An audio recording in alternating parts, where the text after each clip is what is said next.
Part 26. The Pentium Era, South to North. Author, Mei-Shi Niang. Chapter 251. Zhang Chen rubbed his face with both hands, stood up, and walked out of the door. He walked to the sink, put his head under the faucet, rinsed it with water, then raised his head and shook it. Water droplets splashed everywhere, and he used his hand to drain the water from his hair and wiped his face with his hands. But my heart was still filled with panic. He walked back to the office, closed the door, and turned on the light. He walked to the cabinet, opened the cabinet door, and took out the large stack of Chinatown design drafts from the cabinet. He put it on the table and sighed heavily. He sat down on the chair and smoked one cigarette after another. Through the smoke that lingered in front of his eyes, he stared at the large stack of manuscripts on the table. He finished half a pack of cigarettes, reached out, balled up the cigarette shells, and threw them into the wastebasket. He stood up, picked up the lighter and the pile of drawings on the table, walked outside the door, found an open space, and lit a piece of drawing. The man squatted beside it, adding one piece to another, and the fire became more and more intense. The more prosperous it became, the more he had to back away. The old man guarding the door saw the fire here and walked over. When he got closer, he saw that Zhang Chen was burning, so he stepped back. Zhang Chen added the last drawing to the fire. He stood up and stared at the fire in front of him. The doors, walls, stairs, water pavilions, water curtains, bright lights, and the wide underground parking lot, the gate sweeping up like waves. Everything curled up in the firelight, first bubbling and swelling, turning into light brown, then into fire, and finally into smoke and ashes. The watercolor paint and ink made a slight beeping sound in the firelight. Zhang Chen stood there and watched for a long time. Many people also stopped. At the gate and under the work shed, they all looked at Zhang Chen from a distance. Zhang Chen waited until the last spark of fire was extinguished in the ashes. He looked up at the sky. A burst of light smoke mixed with paper ashes swirled up. He saw a few stars in the sky, and in the bright light of the city in the middle, like beans that have been soaked in water for a long time, there is a layer of white foam and rough edges, hanging weakly in the white night sky, as if ready to disappear at any time. Such a night was just like that night when he was riding his motorcycle alone through the small flying insects like a hail of bullets. When he arrived at that place, he saw the light mist. They called it a wetland. Soon, the wetland also became it won't get wet and will turn into a concrete road. Those fireflies who accompany me in the dark, where will they fly to? Everything disappeared. Zhang Chen still felt chest tightness. At this time, how he wished Xiao Wu was here. He would let Xiao Wu wear boxing gloves and hit his face hard, once, twice. Zhang Chen heard the noisy noise coming from far away in the practice hall. He wanted to walk over, but he stopped after taking a few steps. Yilin said he would not hit him, and Cao Qiuqing did not dare to hit him. Ah Zheng is here and won't hit him. They would just think that it was Zhang Chen's joke and forget it after laughing. Zhang Chen walked back to the office, sat down, took out a pack of cigarettes from the drawer, opened them, and smoked one after another. He really wanted to find a place to lean on and let himself relax completely. I understand why Lu Ligan said he was going to sleep, even if the sky fell. As a habit, he wanted to call Jin Lily, but he felt that the name was already unfamiliar. Even after the call was connected, he felt that he could not say a word. Zhang Chen stood up and slung his backpack on his shoulders. He felt that the office was too suffocating and he couldn't stay for a minute. He walked out of the office, went to the parking lot in front, and got on his motorcycle, but he didn't know where to go. He rode his motorcycle, turned right after exiting the parking lot, and walked straight along Hixia Road. When he reached the triangle area, Zhang Chen suddenly felt that he knew where to go. He rode faster and faster along Shenfu Road. The wind is hunting in my ears. When he arrived at the door of the hotel, Zhang Chen parked his motorcycle and went up from the residential building. When he reached the second floor, Zhang Chen saw a light coming from under the door. Zhang Chen knocked on the door. After waiting for a while, he heard the sound coming from the door. Someone came over here, the door opened, and the person standing in the door was Xiaoning. Zhang Chen was stunned for a moment. After not seeing him for a few months, he saw Xiaoning with a big belly and a little swollen face. When Xiaoning saw Zhang Chen, she was stunned for a moment. She smiled and nodded towards Zhang Chen, turned around slowly, and called inside, "Xiao Zhao, someone is looking for you." The door to Xiao Zhao's room opened, and Xiao Zhao stood at the door, stunned. Xiao Ning said softly, "Come in, Mr. Zhang." Zhang Chen walked in and walked straight towards Xiao Zhao. Xiao Ning smiled at Xiao Zhao and went back to her room. Zhang Chen walked to Xiao Zhao, and Xiao Zhao subconsciously stepped aside. Zhang Chen walked into Xiao Zhao's room, and Xiao Zhao followed. "Why are you here?" Xiao Zhao asked in surprise. Zhang Chen smiled reluctantly and said, "I miss you." Xiao Zhao blushed and looked a little flustered. She said softly, "You shouldn't be here." "I don't care." Zhang Chen shook his head, "I must see you today." Xiao Zhao nodded, then shook his head in panic, "I miss you too, but, oh, you really shouldn't be here." "Why?" Zhang Chen asked. Xiao Zhao bit her lip, looked at her watch, and when she raised her head again, her eyes were already red, and she said urgently, "You should leave quickly." Zhang Chen shook his head. Xiao Zhao took 2 steps closer and hugged Zhang Chen. When Zhang Chen reached out to hug her, Xiao Zhao quickly let go of Zhang Chen. "Go quickly," Xiao Zhao said again, looking at his watch at the same time. Zhang Chen still shook his head. Xiao Zhao was anxious, her eyes were full of panic, and she shouted softly, "He's coming back." Zhang Chen understood and asked, "You mean Mr. Fu? Will he come to your room?" Xiao Zhao nodded and turned his head to the side, unable to bear to look at Zhang Chen anymore. Xiao Ning ran into the room panting and shouted, "Hurry up, he has already arrived at the hotel below."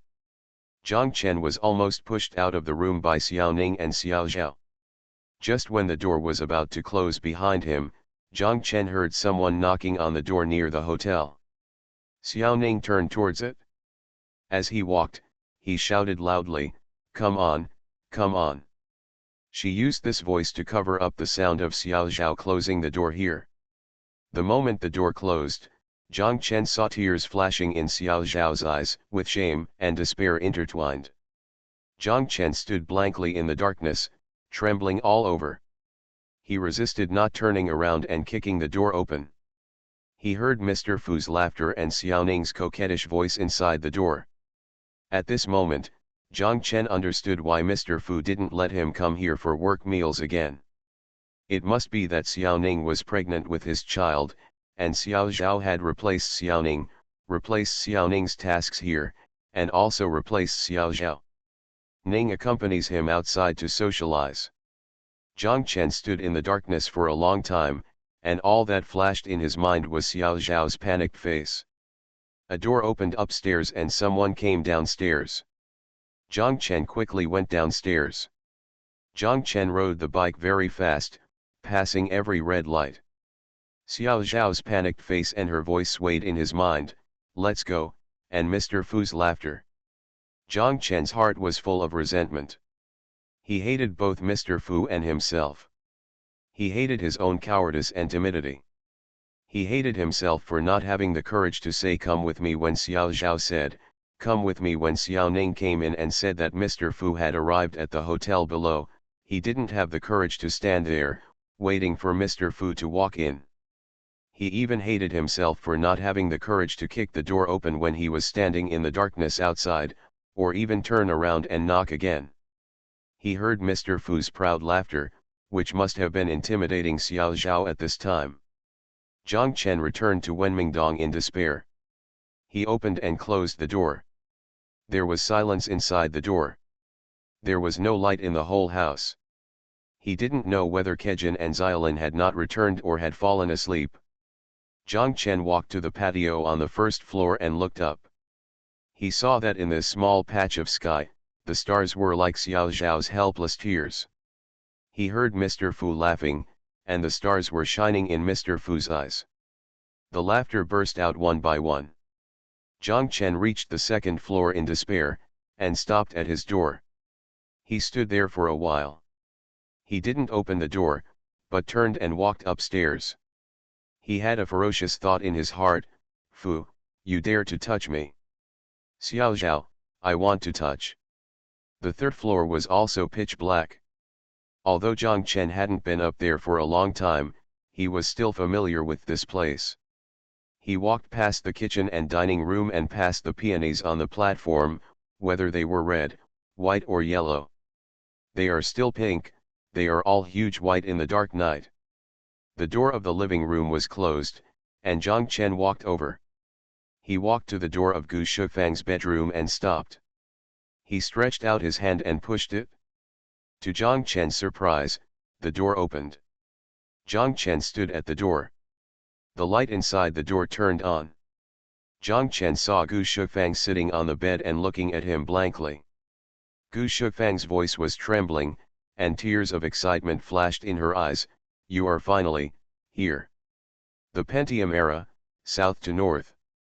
Author, Mei Xiniang. Chapter 252. When Zhang Chen woke up, he was the only one in the room. For the first moment, he looked at the unfamiliar room and furniture and thought he was dreaming. After a while, he remembered the beautiful scenes last night. It turned out that they were all it really happened. Zhang Chen looked at the time and saw that it was already past 9 o'clock. He quickly got up, opened the door and saw Gu Shufang busy in the kitchen opposite. Zhang Chen walked to the corridor and looked downstairs, but did not see Xiaolin. Their shadows walked over. When Gu Shufang saw him coming in, she smiled gently and said, "Why don't you sleep a little longer? I didn't wake you up on purpose." Zhang Chen looked at Gu Shufang, and a tenderness arose in his heart. He felt that her whole body exuded a warm light, the smell of home. Didn't he just want to relax in a place like this? Zhang Chen couldn't help but walked over, hugged her from behind, and kissed her white neck. It's ticklish. Gu Shufang smiled softly and twisted her neck, but was reluctant to leave. She patted his hand gently and said softly, "Eat breakfast." Zhang Chen said, "It's too late, I'm already late." "What are you afraid of?" Gu Shufang said. Zhang Chen laughed dumbly, "Yes, what are you afraid of?" Gu Shufang pushed Zhang Chen down on the chair, brought him breakfast, and said to him, "I made the crab roe dumplings myself. Sit here and eat slowly." They have left. Zhang Chen knew that she was talking about Xiaolin and Kejin. Gu Shufang brought him milk, mixed the dipping sauces, and placed them one by one in front of him. She sat down opposite and looked at him with a smile. Zhang Chen looked at her and smiled, "Why don't you eat? I love watching you eat." When Zhang Chen arrived at the office, it was already past 10 o'clock. Lu Ligan was sitting in Zhang Chen's seat in a daze. Seeing Zhang Chen come in, he looked at his watch and shouted, "I admire you, can you still sit back and relax? I've never you leave here and sleep until Wen and the others come back, then you won't be able to sleep again." As soon as Lu Ligan said this, Zhang Chen also felt that, for some reason, he did not have the pain and loss he felt yesterday. Chinatown would be gone if it were not there. It would just be a dream. Zhang Chen thought to himself strangely, is this all because of Gu Shufang?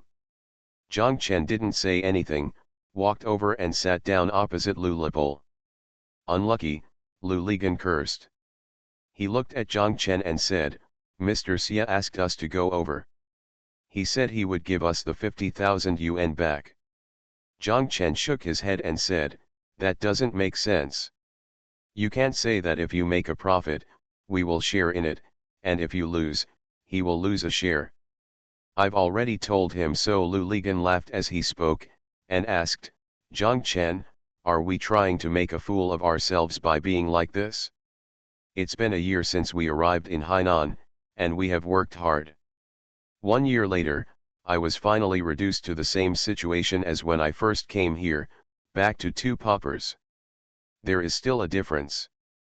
At least now I don't have to go out to find a job every day, and I won't almost grow coconuts, Zhang Chen said with a smile. That's right, with such a mentality, we can still get up. No matter whether we encounter good or bad things, we will be happy for a day and suffer for a day of pain, Lu Ligan said and stood up. Let's go and start again.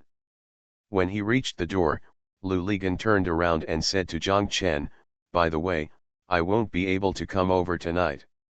I'll go to Lu Yun's place. What, making an exception? Isn't it your July 7th?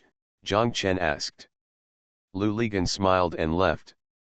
After Lu Ligan left, Zhang Chen sat there in a daze. Lu Ligan's words just reminded him that it had been a year since they arrived in Hainan. The changes in this year were greater than those in the regular years in Yongcheng. Every day they lived, I don't know about it in my life, but when I look back, I will be surprised. A year ago, I was still a person who was looking for a job and hit a wall. A year later, a project as big as Wanghai Tower has reached an advanced stage. The third floor of the mall and the hotel lobby, which have the largest amount of work and are the most difficult to construct, have been completed and delivered. The renovation of the first and second floors of the mall is in progress. 1/3 of the floors of the hotel guest rooms have been delivered, and another third is in progress. The private rooms of Wanghai Restaurant are also coming to an end. In 2 or 3 months, the entire project will be completed. What has changed even more is the people. Although life was difficult a year ago, Lu Ligan was still waiting for Tan Shahan to come every day. He and Jin Lily were still together, thinking that they could live forever. But a year later, Lu Ligan and Tan Shahan completely broke up, and their relationship with Lu Yun was mysterious. What made people even more confused was Lu Ligan, while he and Jin Lily were still nominally lovers. And they meet at most once a week, but in fact, they know better than outsiders that they are just two maintaining presidents. What about Gu Shifang? After yesterday, of course they were related, but Zhang Chen did not dare to think too clearly about his relationship with Gu Shifang. Although Zhang Chen would feel warm in his heart when he thought of her, there would always be another voice in his heart, reminding him all the time that this could not be a long-term relationship. Even if Gu Shifang left Haikan and returned to Suzhou, even if she being single, it was hard for Zhang Chen to imagine that he would follow her and that they would really get together. The age gap and the worldly gaze are two invisible sharp blades that will come out and cut them off severely at some point. There is also the faint unwillingness and pride in Zhang Chen's heart. Zhang Chen. Yes, you Zhang Chen, it is impossible to be with a woman who is more than 10 years older than you, but aren't you together? If Gu Shifang were more than 10 years younger, Zhang Chen thought, they would undoubtedly be together. But Gu Shifang, who was more than 10 years younger, might not be able to impress him as much as she does now. She must have more edge, not warmth. Zhang Chen shook his head and forced himself not to think about Gu Shifang. He would naturally think of Xiao Zhao again. Zhang Chen sighed. He walked out of the office and heard firecrackers being set off in front of him. Then he remembered that today was on the 3rd floor. Those stores are handed over to tenants, and the next 2 months are the renovation period of the merchants themselves. Starting at 11 o'clock, there is a serious delivery ceremony in front of the mall. Those merchants who have already signed a contract will pretend to sign another contract with Wang Heilu in front of the camera. Zhang Chen walked to the front. The open space in front of the mall was crowded with Wang Heilu employees and onlookers. Facing the crowd, there were 3 rows of people standing in front. The first row was the invited provincial and municipal leaders. According to the size of the official positions, they were arranged from the middle to both sides. Mr. Fu stood in the middle, accompanying the top leaders attending the ceremony today, the deputy governor in charge of commerce, trade, and tourism. In the back row were the merchants attending the signing. Behind each merchant stood a girl, holding a sign with the name of the merchant in her hand. Xiao Su is the person who presided over the entire ceremony. All the people showed kind or cheerful smiles, newspaper reporters were taking photos of them, and TV reporters were filming and interviewing them. Seeing Mr. Fu from a distance, Zhang Chen had a strange feeling. He thought of Xiao Ning with a big belly, panicked Xiao Zhao, and also thought of Gu Shufang. Mr. Fu always had a smile on his face all day long. There are so many unknown secrets in the back, and isn't that true for me, and isn't that true for those people standing in the first row? Look at the people crowded around you. How much do you know about each of their secrets? Zhang Chen returned to the office. Cao Qiuqing was sitting there. He saw Zhang Chen and told him that accountant Gu hadn't transferred the reserve fund to me yet. I didn't have enough money here today. Only then did Zhang Chen realize that it wasn't that Gu Shufang didn't send money to Cao Qiuqing, but that he simply forgot to take out the receipts from his bag and give them to Gu Shufang last night. Oh, it's me. I forgot to tell the accountant yesterday. I'm going to tell her now. Come on, give me your bike to ride. Zhang Chen stood up as he spoke and rode Cao Qiuqing's bicycle out, feeling a burst of happiness in his heart. Whether he admitted it or not, he was very happy that he had such a reason to go back and see Gu Shufang again. Zhang Chen walked all the way to the third floor. Gu Shufang was sitting in the living room reading a book. Seeing Zhang Chen come in, she stood up in surprise and asked, "Were the firecrackers just delivered by Wanghai Mall for use?" Yes, Zhang Chen nodded. Gu Shufang said angrily, "You're not there, why are you coming back?" As he said this, his hands hooked around Zhang Chen's neck. Zhang Chen smelled the faint fragrance on her body. At that moment, Zhang Chen felt that compared with the noisy world outside, this quiet small building was his. How could I be willing to leave a place that I like to be in? Why would I bother to go out again and get bruised and bruised? Zhang Chen took out the receipts from his bag and said jokingly to Gu Shufang, "Accountant Gu, I forgot to put this on the table yesterday, and I also forgot to leave a note for you." Gu Shufang chuckled.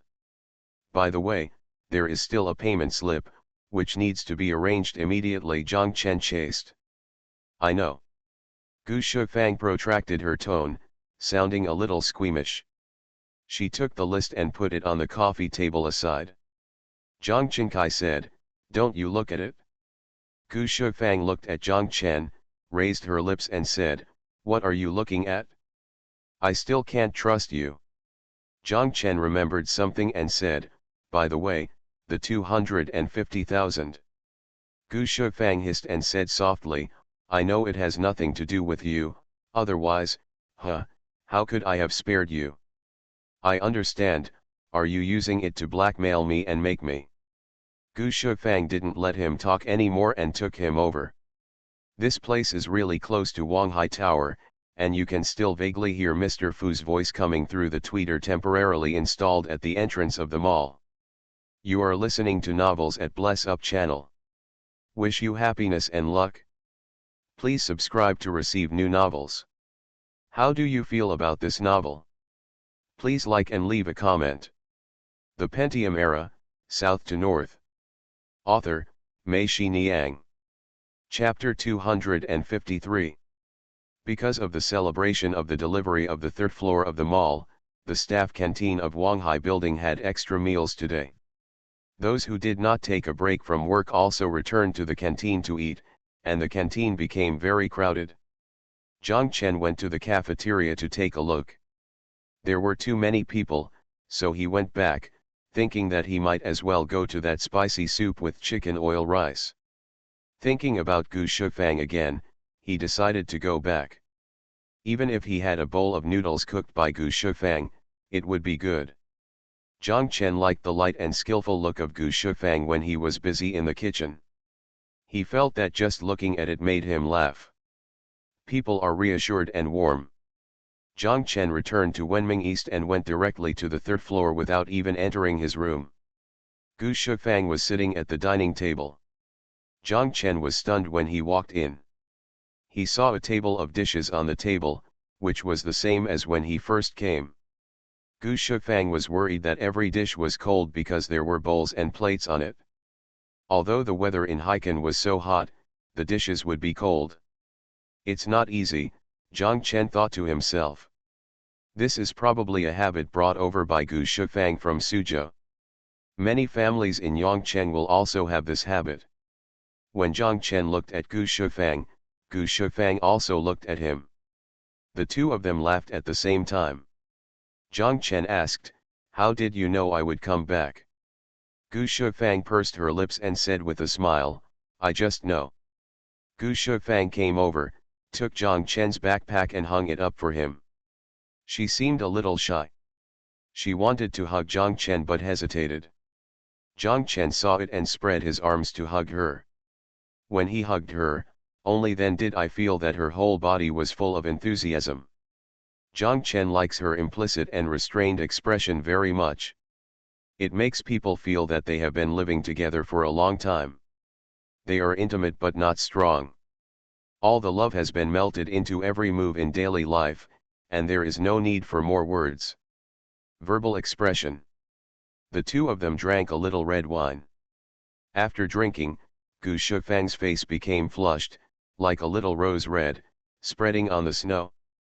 Zhang Chen was fascinated by the sight. He really wanted to paint this moment with a paintbrush.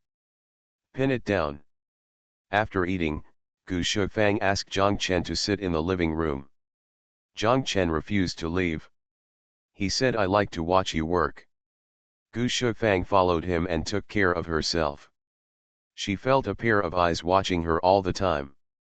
She panicked and a plate in her hand fell to the ground. Gu Shufang turned around and looked at Zhang Chen, angrily. Said, "Look, it's all your fault. I can't do this job anymore." Zhang Chen smiled, walked over, held her hand, and told her that she wouldn't do it. Gu Shufang sighed, but said in a joyful tone, "Okay, leave him alone, what's the big deal?" The two held hands and went to the living room. Zhang Chen saw his unfinished painting. The two looked at each other and smiled. Zhang Chen asked, "Do you want me to finish it?" "No." Gu Shufang flattened her mouth, "Just like this, you can make me remember how cruel you are." Gu Shufang scolded Zhang Chen for escaping from here again and again in a teasing tone. Zhang Chen quickly begged for mercy, "Okay, I regret it. If I had known I couldn't escape anyway, I wouldn't have escaped then."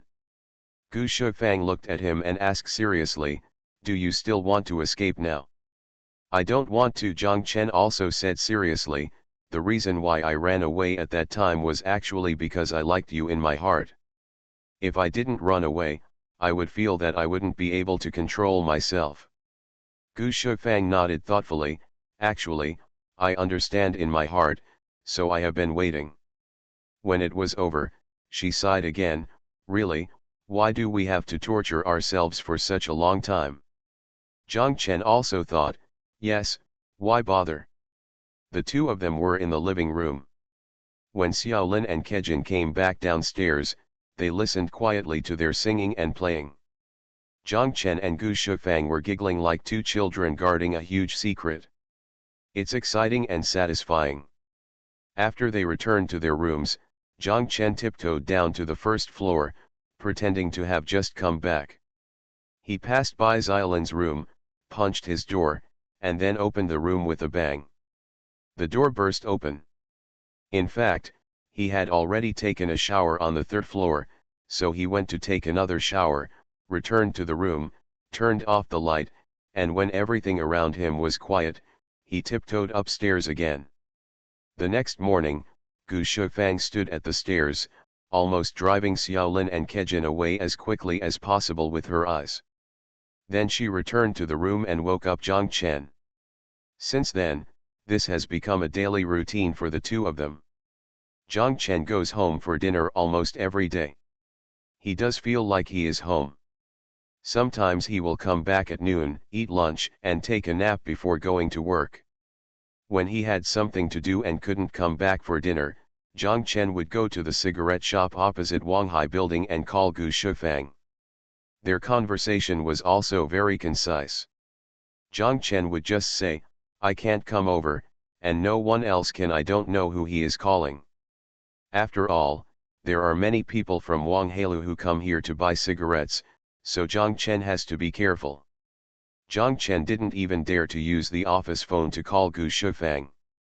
When dialing the office phone, Wanghailu's switchboard can check the number. If they call too many times, they will definitely become suspicious. If they are intentional, the switchboard lady can even eavesdrop the content of their calls. Jiang Chen called twice, but Gu Shufang stopped him. She pointed to the phone on the coffee table and said to Jiang Chen, "This is Wanghailu's public phone number. That person is actually very small-minded. Who knows if he will pick up the phone?" Checklist. Gu Shufang touched Jiang Chen's face and said to him, "I'm not afraid of him. Even if he knew about it, he wouldn't dare to do anything to me. I know all about his scandals. I'm worried that it will be bad for you. We should be careful until the Wanghai Tower project is completed, and after that, we will be free." Jiang Chen nodded. He felt that what Gu Shufang said made sense. After discussion, they decided that if they called again, Jiang Chen would just use the phone number in the construction site office and call the office on the second floor. They had official business to communicate, which was normal. On Saturday, Jin Lily would still come. Jiang Chen didn't go back to Wenmingdong. Gu Shufang knew what he was doing, but one of them didn't say it, and the other didn't ask. They just sometimes had breakfast on Saturday mornings. Sometimes, Jiang Chen would lower his head and say casually, "I won't be back tonight, don't wait for me." Gu Shufang gave him a glass of water. Jiang Chen looked at her in surprise. Gu Shufang said slightly mischievously, "I can't raise you well for others." Jiang Chen couldn't help laughing and scolded her for being stingy. Gu Shufang also laughed, brought a glass of milk and replaced the water. She also said, "I am just stingy, I am a stingy woman." This morning, when they were parting, both of them knew that they couldn't be together at night, and they would be particularly entangled. They hugged each other repeatedly, and then parted reluctantly. During the day, if Jiang Chen was free, he would secretly after running back. Gu Shufang knew that Jiang Chen had her in his heart, so she was very happy every time she saw him running back. Jiang Chen and Jin Lily still behaved politely, and no one pointed out the indifference, but they all knew that they were finished. In Jin Lily, it was because of the emotions of the past few years and a sense of guilt. She always felt that she was sorry for Jiang Chen. In addition, Mr. Xia said, "If he doesn't move, you won't move." The explanation never mentioned the word breakup. In Jiang Chen, he himself felt strange as to why he still maintains this relationship. Is it because he is vaguely proud and disdainful, or he also has the attitude of doing more than doing less? Anyway, if you don't tell me, I won't tell either. Jiang Chen knew that Jin Lily would often be impatient and uncomfortable when the two of them were together. Jiang Chen thought that maybe it was Jin Lily's discomfort that made him never say that we broke up. We just have to torture each other like this, anyway, I don't care. He regarded his weekly appearance as a walk-on in the theater troupe. Over time, Jiang Chen developed an attachment to Gu Shufang. This attachment was like a slide, making Jiang Chen slide faster and faster. However, he did not want to stop, let alone stop. Whenever he had time, Jiang Chen would go. I ran around the house, and when I got to the third floor, I didn't come down. Later, I stopped even pretending to be back from outside. I went up to the third floor and stayed there until I went to work the next day. When Xiao Lin went back, he could no longer see Jiang Chen. After a long time, he felt strange and asked Jiang Chen. Jiang Chen told him that I went to Binya village and slept in Xiao Wu's room. Xiao Lin suddenly realized. Jiang Chen, on the other hand, almost never thought of Xiao Zhao again from that day on, and had no time to think about it. After that day, Xiao Zhao never came to see Jiang Chen again, or she did, but Jiang Chen was not in the office and had returned long ago. Civilization has gone east. Xiao Zhao was gradually overwhelmed by Jiang Chen's memory. The Pentium Era, South to North. Author, Mei-Shi Niang. Chapter 254. Now, Lu Ligan would come to Jiang Chen's place every morning or noon. In the evening, he would go to Lu Yun's place more often. After that night, Lu Yun's attitude towards Lu Ligan completely changed. In the club, they officially appeared as boyfriend and girlfriend. Even when they went to the club restaurant to eat, the two of them were holding hands. But Lu Ligan felt a little uneasy in his heart. He felt that he was suspected of performing in this way, including going to Lu Yun's place in the evening. He should go instead of wanting to go. He felt that he and Lu Yun were together. Sometimes, there is always a fake and unreliable feeling, and I don't know whether it is because of myself or Lu Yun. Lu Ligan thought of a sentence: once upon a time, it was difficult to overcome the difficulties. Tan Shahen is his sea, and this sea has submerged him. He feels that the real Lu Ligan is dead, and now this one is more like a walking corpse. What kind of love are you talking about? Lu Ligan felt that he had an apology for Lu Yun, but he could not control himself from getting close to Lu Yun. Lu Ligan himself also felt that he was sick. He had habitually wanted to get close to and possess all young women who were close to him. This kind of physical pleasure has made him addicted. He thinks that people are like a clock with a clockwork. If you take yourself and others seriously every day, you just need to tighten the screws and tighten the clockwork at the same time every day. Once you relax, the clock will run wildly. Played. Just like writing a self-criticism when studying, the first reason is always not being strict with yourself. Lu Ligan feels that he is not strict with himself now, and there will be a kind of inertia in his degeneration. This inertia will bring a kind of pleasure, and he will be dissolute and unrestrained. It makes people intoxicated in a slight dizziness. All things, once addicted, become inner demons. How can people easily defeat their own inner demons?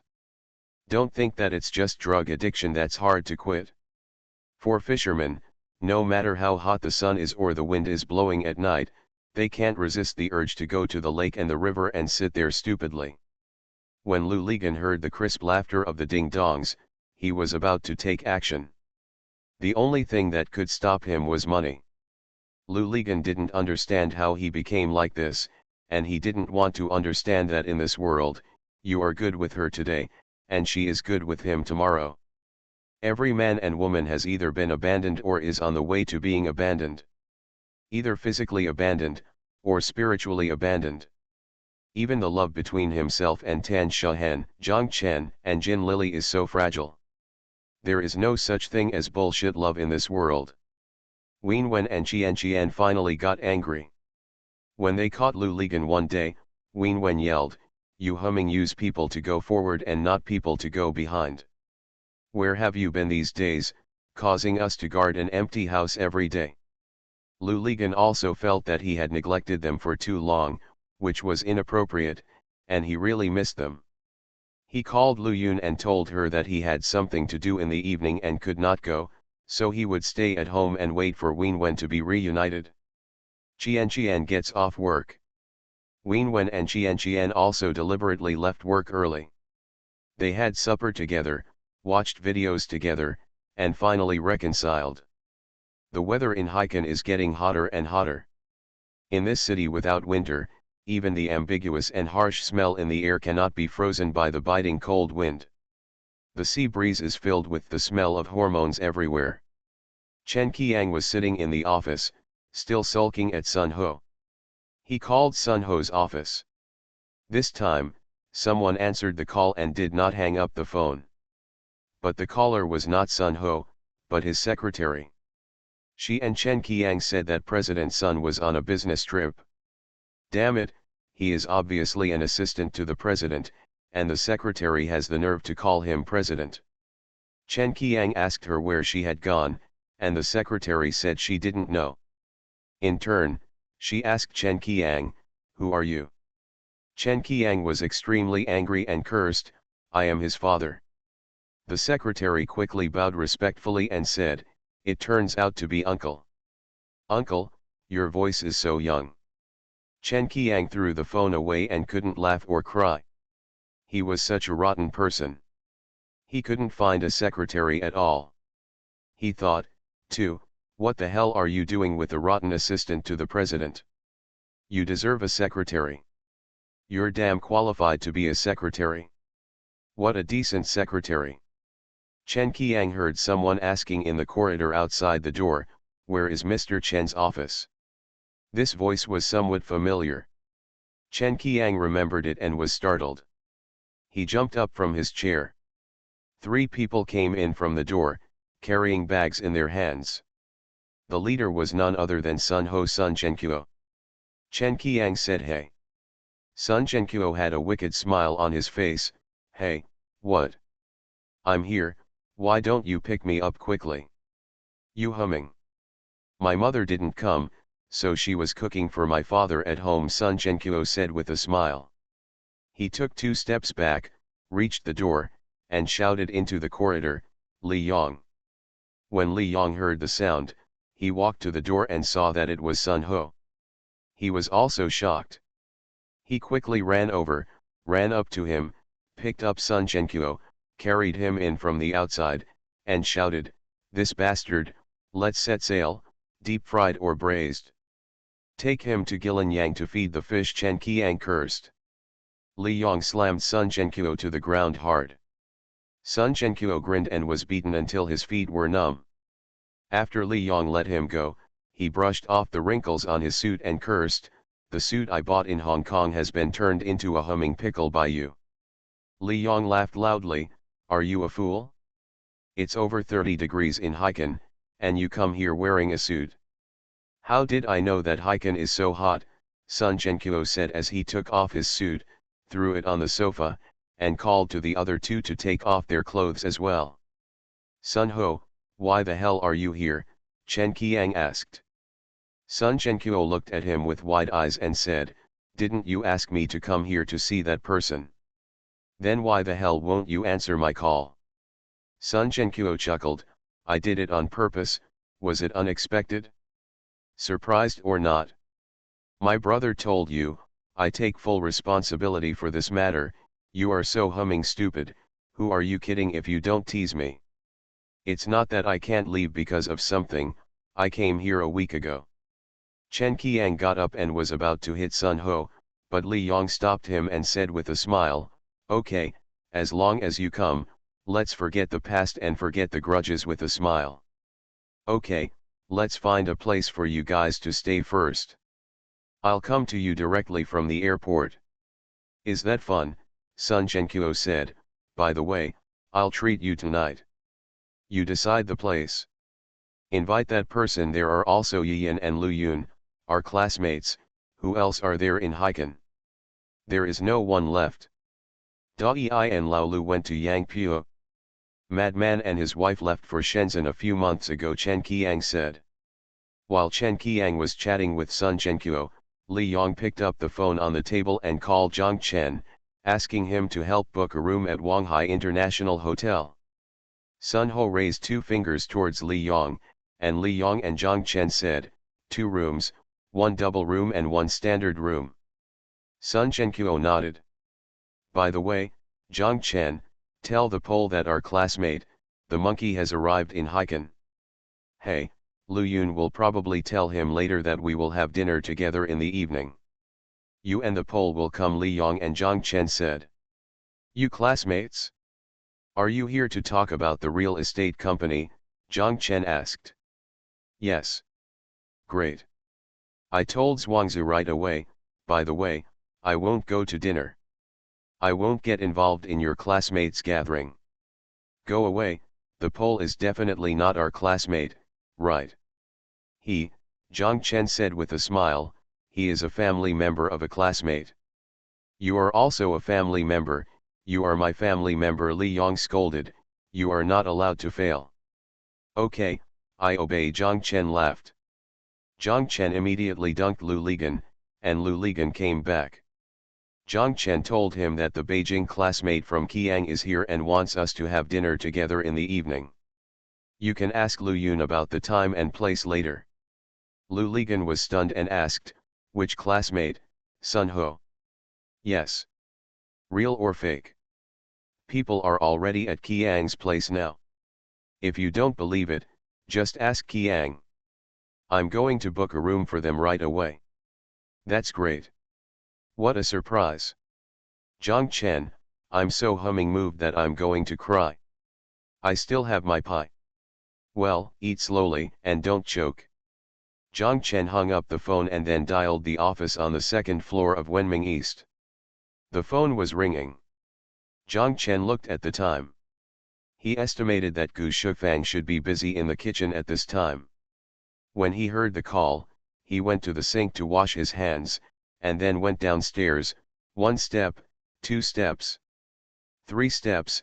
Zhang Chen silently counted 1, 2, 3 in his mind. When he counted to 3, the phone call went through, and Gu Shufang's voice came, hello. Zhang Chen couldn't help laughing.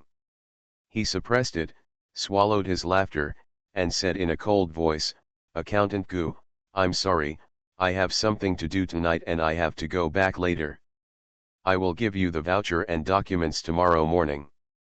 Okay, Gu Shufang replied coldly, but she already knew in her heart that Zhang Chen would not be back for dinner today. Call ended.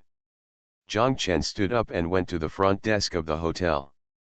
When the front desk supervisor saw Zhang Chen, he came over from the other side of the back-shaped front desk surrounding the or tree and said to Zhang Chen, Mr. Zhang, the lobby is so beautiful that every guest is in awe.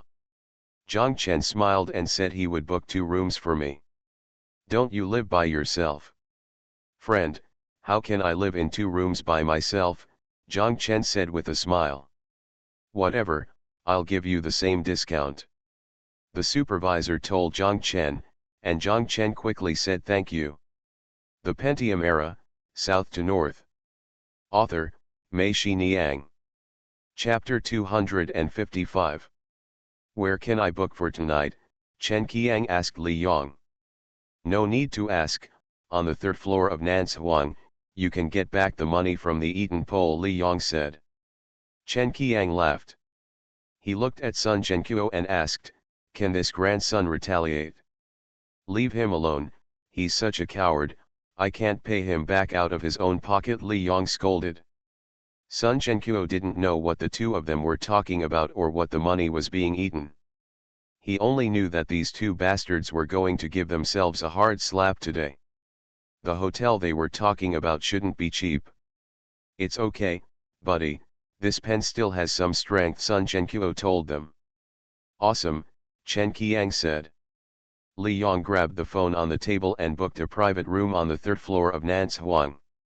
After making the reservation, he called Lin Yiyan, Lu Yun, and Zhang Chen respectively. Chen Qiang drove and sent Sun Zhenqiu and the others to Wanghai International Hotel first. When they entered the parking lot of the hotel, they saw many people surrounding the hotel lobby door. Chen Qiang and Li Yong were both surprised. What were these people doing here? When they walked over, the security guard saw Sun Zhenqiu and the other 3 carrying bags and asked, are you staying in the hotel? Chen Qiang nodded. The security guard called towards the lobby door, these are hotel guests. They walked into the lobby, and someone followed them and wanted to go in, but was stopped by the security guard at the door. Chen Qiang and the others were confused and didn't know what the operation was. As soon as he entered the lobby, Sun Zhenqiu shouted, this hotel is awesome, it's more beautiful than hotels in Beijing and Hong Kong. Awesome, this is designed by our buddy, hey, it's him, Li Yong said, and when he saw Zhang Chen walking towards them, he signaled. Chen Qiang introduced them to each other, and Sun Zhenqiu said, this hotel is amazing, Mr. Zhang. Zhang Chen said thank you. I have heard of your name for a long time and have been looking forward to your coming. You don't have anything nice to say. Sun Zhenqiu looked at Chen Qiang and Li Yong and said.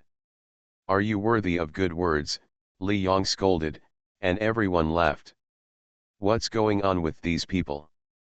Chen Qiang pointed to the door of the lobby and asked Zhang Chen. Zhang Chen told them that it had been like this these past few days. They all came to see the lobby. There were too many people. The guests staying in the hotel complained that they could not find them in the lobby. When we got to where we were sitting, we had no choice but to control the flow of people at the door. It's a good thing. This shows that it has caused a sensation in Haikan, Chen Qiang said.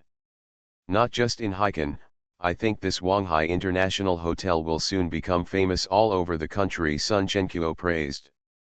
The six of them went upstairs and entered the room. Chen Qiang and Sun Zhenqiu said, Sun Ho, you take a shower first to get rid of your arrogance. We will pick you up at 6:30. Chen Qiang, Zhang Chen, and Li Yong withdrew.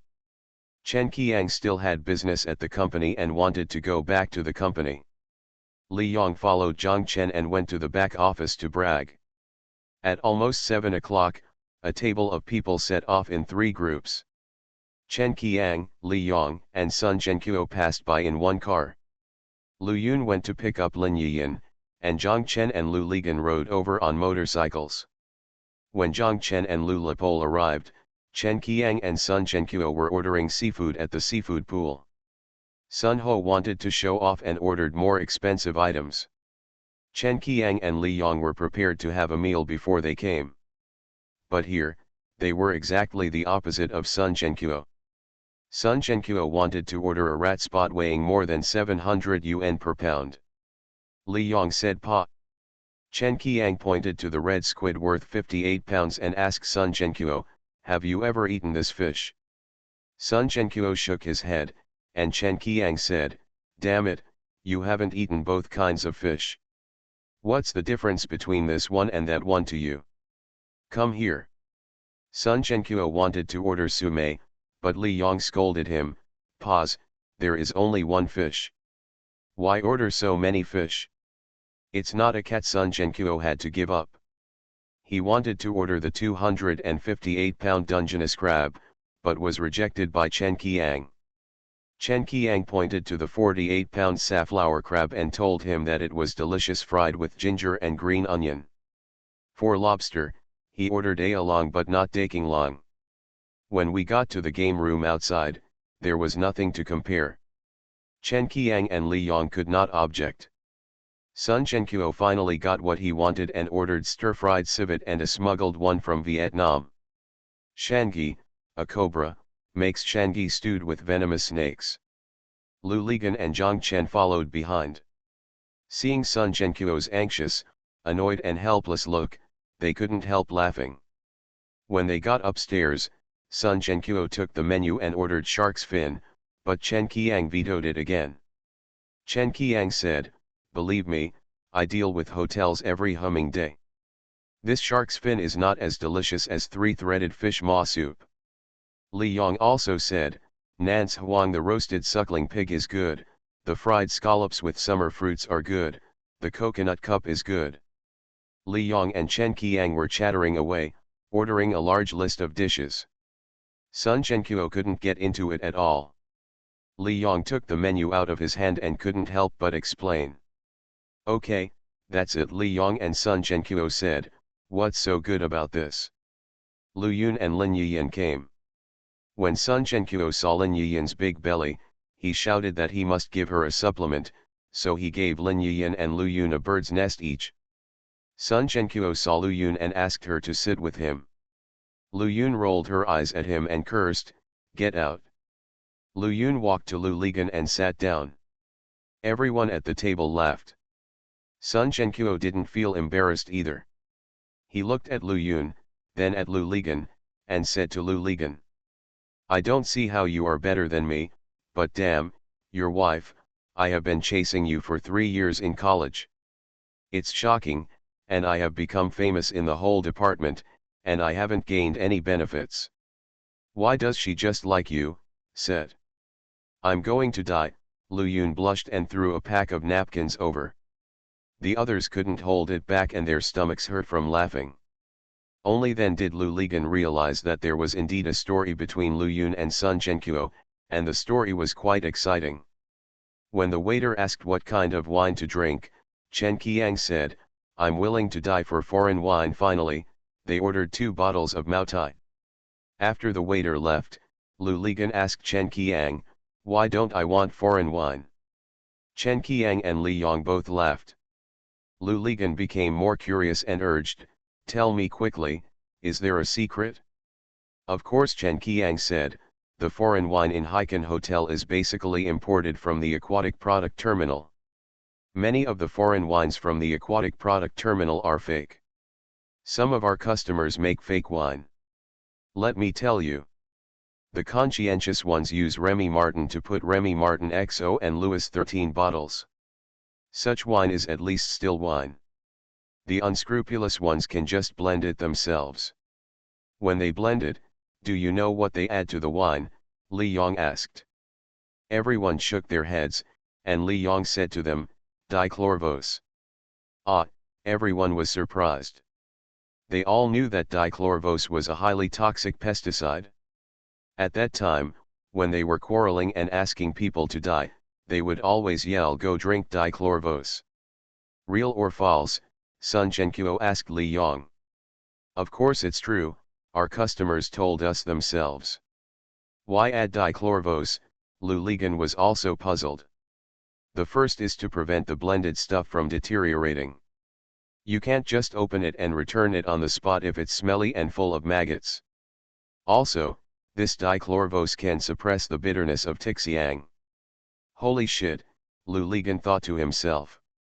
Mr. Han and Gui Lao were still determined to drink Louis XIII, and they didn't know how much dichlorvos they drank. Fortunately, they didn't drink it themselves. "Isn't this liquor fake?" Lu Ligan asked. "Yes, but very few. How many people in Haikan drink liquor when entertaining guests? Don't they all like to drink foreign wine? Besides, the value of liquor is low, so it is not cost-effective to fake it. A bottle of Maotai costs only more than 300 in the hotel. A bottle the XO costs more than 800, and the Louis XIII costs more than 6,000. Which one is more cost-effective?" Li Yong said. "The most important thing is that you can drink liquor and you can see it," Chen Qiang interjected. "When people in Haikan drink foreign wine, they have to add ice and Sprite. If the wine tastes like Sprite, who knows? Get clear?" "I learned it. It seems I have to be careful too," Lu Yun said. "Fortunately, our boss sends us wine from Guangzhou." "That doesn't guarantee that it's all true," Li Yong said. "It's none of my business anyway," Lu Yun said. "He wants to sell fake wine and it's his own job that will be ruined. I guess your boss knows what's going on here, so he imported the wine from Guangzhou himself." Zhang Chen said that everyone thought what he said made sense. After all, the guests of Lu Yun and his club were not ordinary guests. No boss would be so stupid that everyone would cancel their cards because of a bottle of fake wine. The loss would be too great. Big. "By the way, doesn't the hotel owner know what you are talking about?" Lin Yiyan asked. "The boss may not necessarily know, but the purchasing must know, but in this damn place like Haikan, this is where the hell is going to go," Chen Qiang said. "The purchasing for each hotel is either the boss's brother or some brother-in-law. The boss thinks he people are trustworthy, but in fact the most evil ones are our own people. Everyone can see the raw materials of the hotel. For example, you can't fake the fish and shrimp, including game, even if you want to. If you don't purchase the dry goods like shark fins and birds' nests correctly, the chef will give you a hard time. After all, the dishes will not turn out well. It's delicious. The customers and bosses are criticizing the chef. The chef will not take the blame. In a hotel, the most troublesome things are tobacco and alcohol. These bastards bought fake cigarettes and fake wine, and the financial department reported the real goods. The price difference went into their own pockets. Yangzi and I met several of them. The hotel closed down and the boss was so worried that he almost hanged himself. Being driven crazy by the supplier, this bastard purchasing relative ran back to his hometown to build a house. Awesome, Sun Chenkuo shouted. You are listening to novels at Bless Up channel. Wish you happiness and luck. Please subscribe to receive new novels. How do you feel about this novel? Please like and leave a comment. The Pentium Era, South to North. Author, Mei Niang. Chapter 256. If we had known this, we should have brought Jigaiju here. The origin of the wine is clear and it will definitely not be fake, Lu Ligan said. Yes, Lao Xie's wine is really good, Chen Qiang said. We are selling it, and we have a lot of repeat customers. I told Lao Xie that day that his little inventory would not last long, and he would have to buy it in after it was sold out. Xie said that the person who kept the wine didn't know where he had gone, he was just a ghost. You can go find it yourself. This market is open, and it's not all yours, Lu Ligan said. Yes, buddy, this is a good idea, Sun Chenkuo agreed. Chen Qiang smiled and said, we are preparing to do this. Lu Ligan thought for a moment and said to Chen Qiang, if you want to go to someone else's factory, you can't say that you have sold this wine before. You have never seen it in Haikan. Why? Chen Qiang and Li Yong both asked curiously. The people who drove this truck of wine to Hainan are all missing. The factory probably didn't pay for it, and they don't know where the wine went. If you say you sold this wine, they won't chase you. Find the whereabouts of this wine, or if someone hears you saying that your wine is easy to sell in Hainan, why does that person say it can't be sold, and suspects you and him? One of them is always a liar. Chen Qiang and Li Yong nodded frequently, and Chen Qiang said, it makes sense, Pol. If you didn't say it, we almost missed the point. We still want to use the sales records to prove to others that this wine has a good market prospect. With the distributors below, you need to prove that the market prospect of this wine is very good. With the manufacturers, you have to complain about the difficulty of opening the market. Only in this way can they reduce their bargaining chips and increase your value, Lu Ligan said. Awesome, it really makes sense, Sun Chenkuo shouted. After Lu Ligan finished speaking, he felt that these words seemed familiar to him. After thinking for a while, he understood. Isn't this the principle of company cooperation that Mr. Xia told him? While they were talking, Lin Yiyan took out a calculator from her bag, looked at the menu, and pressed on the calculator. No one else knew what she was doing. When they asked her, she shook her head and continued to calculate intently. After finishing the calculation, she raised her head and said to them, I discovered a problem. We only ordered more than 4,000 yuan, which is still less than half of the minimum consumption. Ah, no way, Chen Qiang shouted, we ordered so many things, only more than 4,000.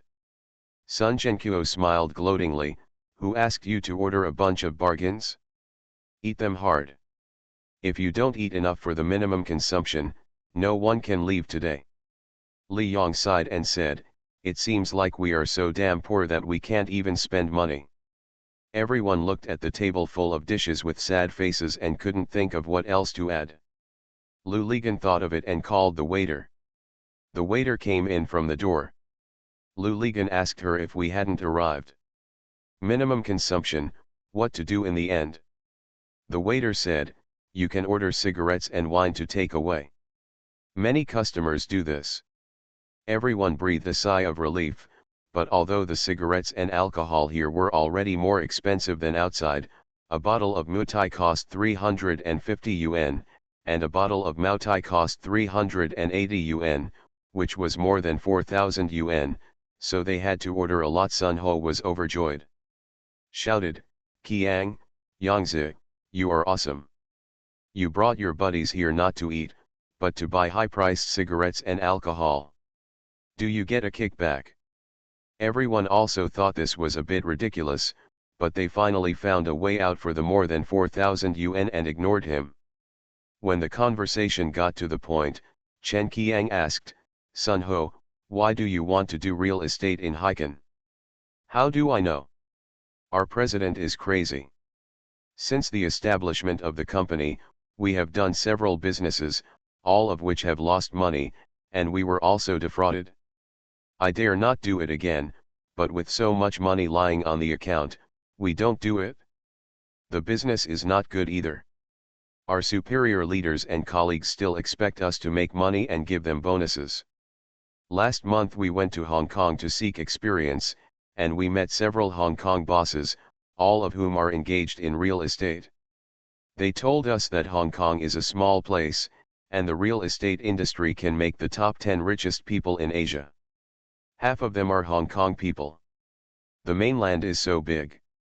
We will definitely make a fortune by doing real estate in the future," and he also gave us advice, saying that Hainan is a new province, and all of them are outsiders, and there is no welfare housing allocation, so it is the best choice. After our president heard this, he wanted to go to Hainan to do real estate. He didn't want to go to the ends of the earth, so he gave me the task and asked me to find someone to cooperate with and set up a real estate company. No, buddy coming. Lu Ligan listened on the side and had to secretly admire Mr. Xia. It turned out that Beijing was really like what he said. There was money but no one, especially people who could do things. Lu Ligan felt confident. "Gangzi, what do you think?" Sun Zhenqiu went straight to the point and asked Lu Ligan. Lu Ligan said, "Indeed, from a policy perspective, Hainan's land policy is the most flexible, and there is no baggage left over from history. The most important thing is that Haikan is equivalent to building another one on the edge of the old city. New towns are basically populated by migrants, which is beneficial to the development of real estate. Of course, the biggest problem is that the local economy has a weak foundation and is now in an economic downturn with limited purchasing power. But I think that as long as the national economy improves, Hainan will be the first to respond. It will definitely be beneficial to make arrangements now." Next, Lu Ligan talked about the knowledge he learned from Mr. Han, combined with his previous observations and thoughts over the past few days. Not only Sun Zhenqiu, but also everyone else was dumbfounded. Well, if they hadn't known Lu Ligan and knew that this guy had never worked in real estate for a day, they would have thought that he had been in this industry for many years and was already an expert. Even Zhang Chen was surprised. He hadn't heard much about this in the past, so why did he talk about it today? It seemed that the more than 10,000 yuan intuition was not wasted, so it was still worth it. After Lu Ligan finished speaking, Chen Qiang and Sun Zhenqiu said, "How about it, Sun Ho, I will introduce this person, right?" Sun Ho nodded, "I should also call our president." "Can long-distance calls be made in this hotel?" Sun Zhenqiu asked Chen Qiang, and Chen Qiang said that the counter outside should be able to do so. Sun Zhenqiu stood up, said he would make a phone call, and walked out. 10 minutes later, Sun Zhenqiu came back. He sat down and asked Chen Qiang and Li Yong if there were any free offices for rent in your building. Li Yong said there should be. "In the past few months, I have seen several families move out." "Okay, Pol, you go with me tomorrow and rent an office in their Longja building. We will cooperate. You don't have to bargain about the shareholding ratio. It's only 30% for you and 70% for us. I'll give you an upfront fee of 150,000 yuan and 1 month to get the company license, okay?" Sun Zhenqiu looked at Lu Ligan and finished speaking in one breath. Before Lu Ligan could speak, Li Yong spoke. 150,000 is not enough. In Haikan, no one talks seriously in the office. For even the most serious matters, you have to go to the hotel, either for morning tea or dinner, and to apply for a license. This guest must not be invited less. Those are all jackals, tigers, and leopards are not as delicate as us. When it comes to eating, it is impossible for a meal to cost less than 10,000 yuan. After eating, we still have to play. How many times can we treat you with 150,000 yuan? Chen Qiang also said, what Yangzi said is the truth. Sun Zhenqiu stared at them and cursed, what the hell, you guys have your say, okay, let's do this, Pole, 250,000 upfront fee, keep the invoice, no more, any more will be exceeded. I have permission, is that okay? Not everything has an invoice, Lin Yiyan said. Do you understand this? Sun Zhenqiu looked at Lin Yiyan and asked curiously. Lin Yiyan curled her lips and said, I've never seen anything when I work in loans. The men in Heiken reveal all their virtues, and they don't even bother to cover them up. Classic, I scolded you all. Sun Zhenqiu laughed and pointed at Chen Qiang and Zhang Chen, the 4 Heiken men. Lin Yiyan quickly changed her words, you, they were an accident. Zhang Chen thought to himself, it's hard to say whether this was an accident. Lu Ligan was definitely not an accident, and it was hard for him to say. They had been in Heiken for a year and wanted to integrate into Heiken. Unexpectedly, the first person to integrate was theirs. Body. Sun Zhenqiu asked Lu Ligan, is it okay? Lu Ligan said yes. If you have money, there are ways to have money. If you don't have money, there are ways to have no money. If you have money, time will go faster. Okay, cool, it's settled then. Sun Zhenqiu shouted, we will rent an office tomorrow. This fee is not included. Lu Yun, please help us draft a cooperation agreement. You are good at this. After Sun Zhenqiu finished speaking, he immediately realized something was wrong and said with a smile, you can't write it. What you write must be an unequal treaty, and it's all pointing towards the pole. You, Lu Yun cursed. Here I go, I can do this. Lin Yiyan raised her hand, and Sun Zhenqiu smiled and said, yes, you are an expert too, Qiang, I'll lend it to your big belly. Okay, use it whatever you want. Chen Qiang smiled. Li Yong clapped his hands and shouted, okay, the big deal has been decided, should we raise a toast to celebrate? Everyone raised their glasses. From today on, the Pole should also be called Mr. Lu. Let's respect Mr. Lu first, Chen Qiang shouted. Li Yong looked at Lu Yun and joked, sister, both of you are swollen. If you become more swollen like Yiyan, how can you fit in that bed at your house? Everyone was stunned for a moment, then burst out laughing. Lu Yun's face turned red and she twisted Li Yong's arm hard. The Pentium Era, South to North. Author, Mei Niang. Chapter 257. Sun Zhenqiu only stayed in Heiken for 2 days and was about to return to Beijing. Chen Qiang asked him why he was in such a hurry to go back and why he couldn't escape here for 10.5 days. Sun Zhenqiu and Chen Qiang said, I work for the public sector, but I am not as good as you who work for the self-employed. As long as the boss recognizes you, you are a mandarin duck that cannot be separated. For us, do you know how many people are staring at a seat? How can I not take more care of myself? Besides, no matter where a front-line commander leaves his command post, if I stay here for a long time, someone will take over my job, and the replacement will become official. When I go back, I will become the substitute myself. Li Yong was laughing wildly on the side, and he said, don't you have a humming backing, and you are still afraid of others trying to gain leverage?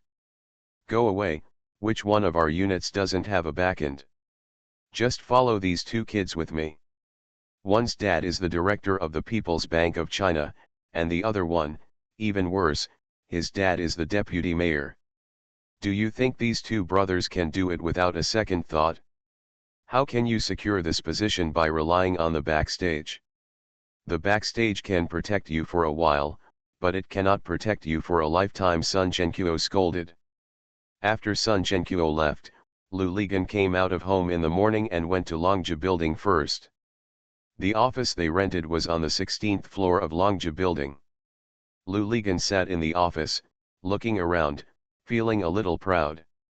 He finally had a company in Heiken, although now he was the only one in the company, with 2 tables, 2 chairs, and not even a phone.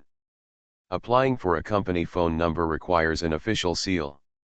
They don't even have an official seal yet, so how can they have a phone number? If Lu Ligan wants to find Sun Chenkuo, he has to call Chen Qiang or Li Yang's office. If Sun Ho wants to see him, he has to tell him through Chen Qiang or Li Yang. But these are temporary. When the company license is obtained, there will be a phone here. The bell rings, jingle, jingle, jingle, jingle, jingle, jingle, jingle, jingle, jingle, jingle, jingle, jingle, jingle, jingle, jingle, jingle, jingle, jingle, jingle. Lu Ligan thought of the sentence again, if you lose something in the east, you will gain a mulberry tree. He never expected that his mulberry tree was here, and Chinatown was really completely lost.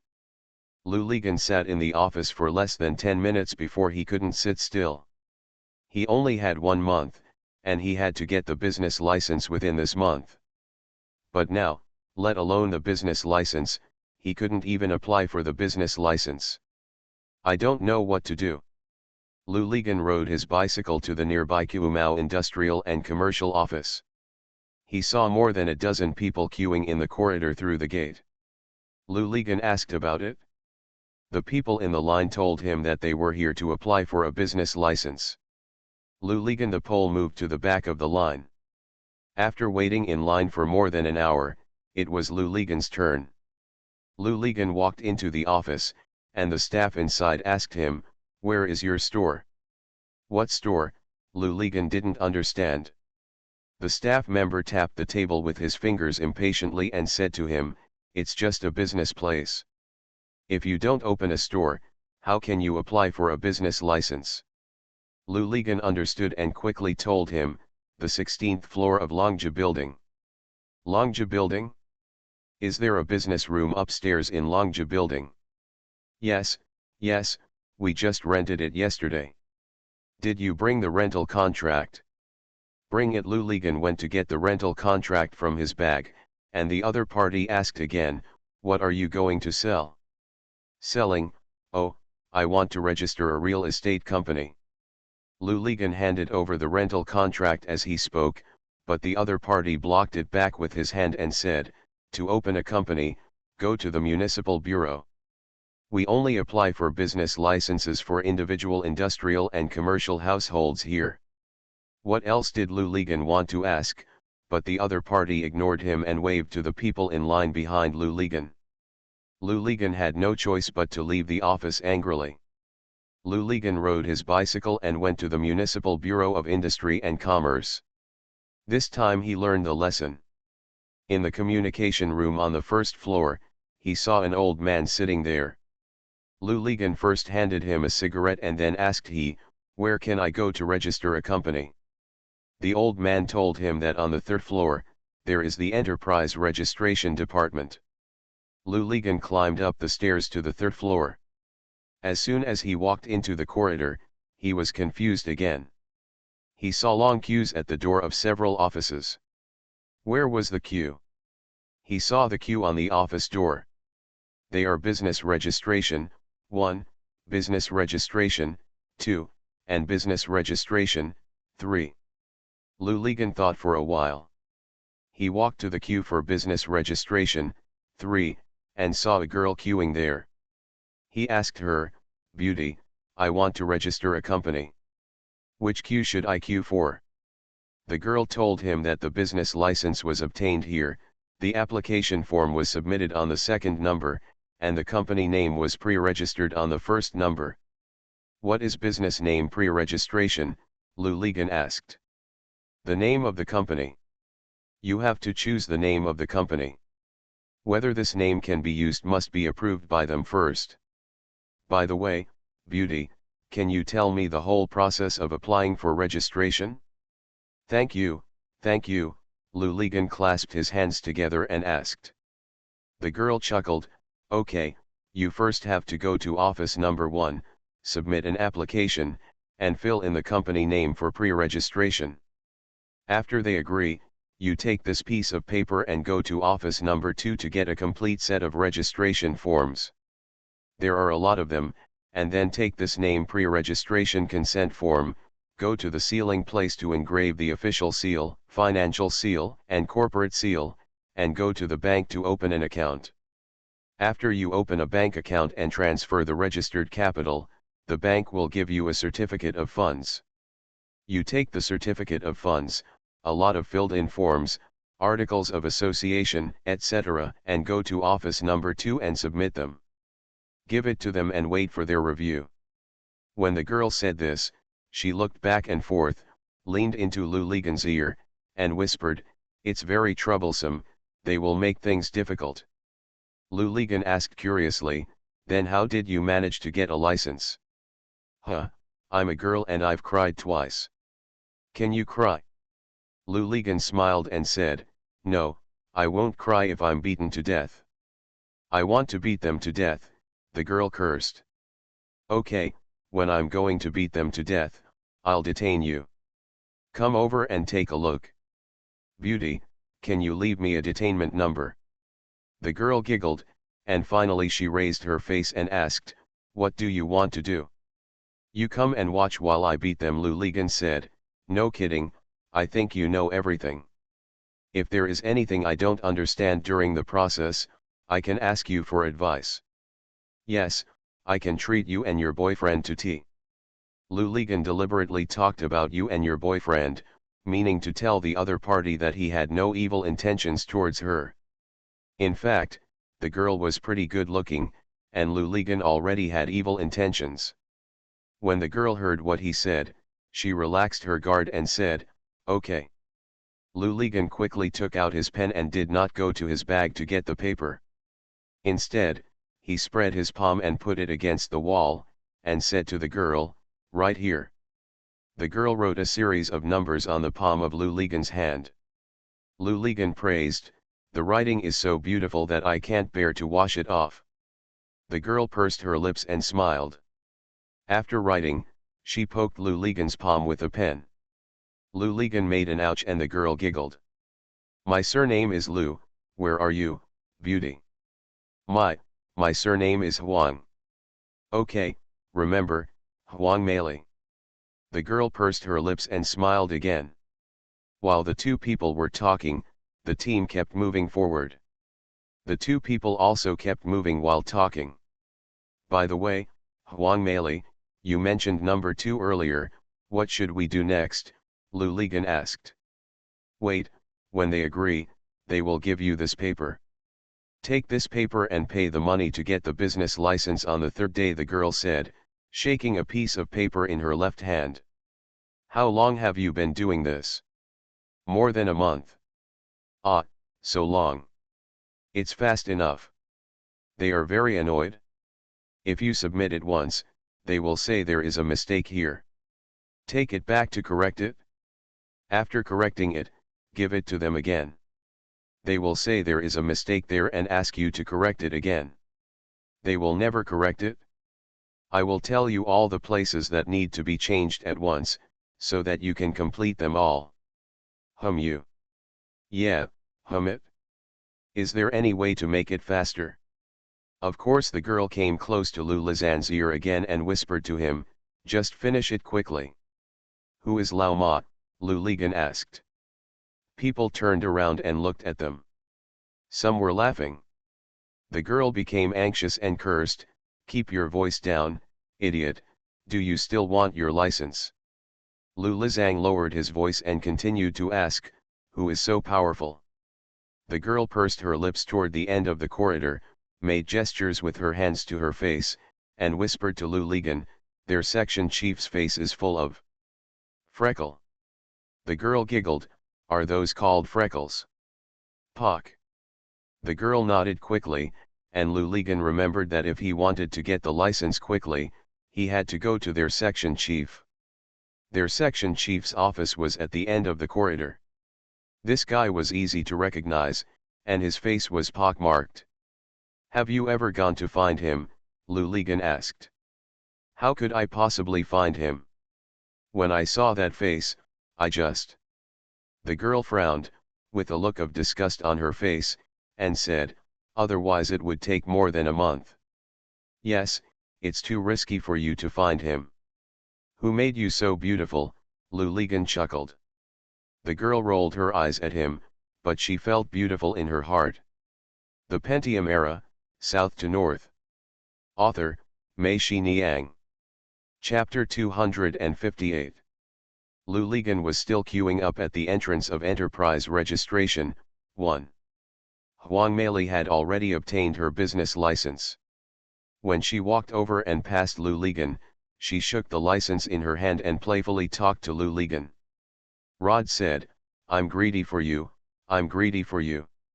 Luligan blurted out, I'm not greedy for it, I'm greedy for you.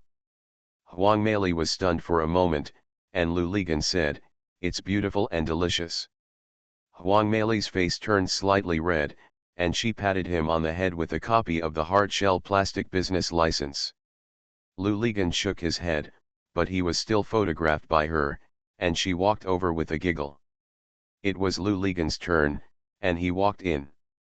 Sitting inside was a middle-aged woman. What was strange was that Luligan saw from outside the door that everyone who came in would give her a cigarette. She didn't answer or refuse, and the person who offered the cigarette put it on the table. When Luligan approached, he saw a dazzling array of items on the table, with dozens of cigarettes of all brands, concentrated in Sanwu and Zonghua. Luligan thought for a moment and took out a pack of Zonghua from his bag. In order to do things, Luligan put 2 packs each of Zonghua, Sanwu, Jianpai and Marlboro in his bag, which almost covered the products that Heikan people like to smoke.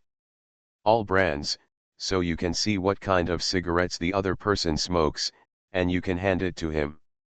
If you smoke the same brand of cigarettes, you can start the conversation with cigarettes, and the conversation will start. Luligan understood that there are still many people who need the cigarettes on this table. Colleagues at work, husbands and fathers at home will all smoke these cigarettes. Sitting here, doing this every day, he can receive several packs without saying a word. Together, there are quite a few, and the cigarettes at home can be solved. Luligan put the whole pack of Zonghua on the table and pushed it over. The other party remained calm, but obviously stunned for a moment, opened the drawer and swept the cigarettes in. After closing the drawer, raising his head, and looking at Luligan again, his voice became less vicious and his tone became much gentler. She asked Lulipol what he was doing. Luligan said he wanted to start a company, but he had never done so before and didn't know what to do. The other party briefly explained the process, which was roughly the same as what Huang Mei said. He had to submit an application for starting a company first. Luligan quickly took out the application form that Sun Ho had brought from Beijing and stamped with their company's official seal from his bag. His name was originally blank, but Sun Ho filled it in here. The other person didn't even look at it, so he gave it back to him and told him that this was useless and that he had to fill in a unified format now. She took 2 pieces of paper from the shelf next to her. Luligan saw that both of them were printed materials. One was an application form for starting a company, and the other was a company name pre-registration approval letter.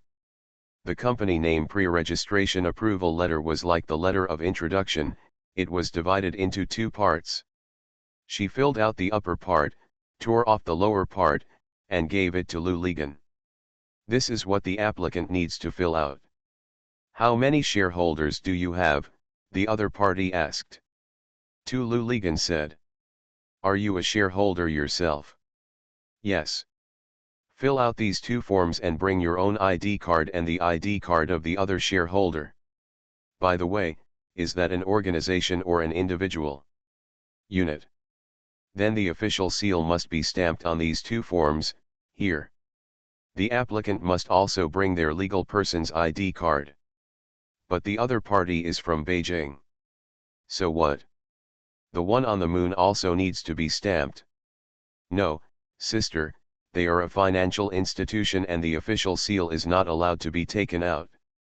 You send it by registered mail, and they stamp it and send it back. It will take at least half a month to go back and forth like this. I don't know about that. Either you fly over there, build it and take it back. Sister, please help me, can you be accommodating? How can you be accommodating? It's a tough move. Even if I'm accommodating to you, the boss won't get through to you. He'll come back and I'll get scolded for nothing. Okay, Lou Ligon sighed helplessly.